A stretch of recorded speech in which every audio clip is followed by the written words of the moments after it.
ito ang honeybee tree. Teka lang. Yan. Honeybee tree.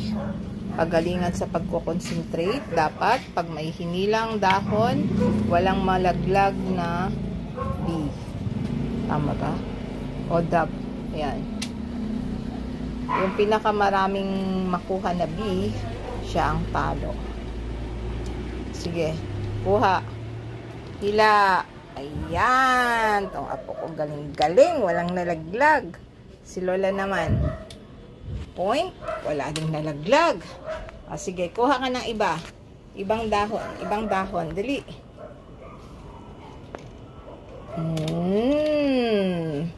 Ano? Ako naman. Oh. Wala ba talaga ako nilagay dito? Kasi kung wala, nandun yung sa may ano. Iniwan mo sa labas.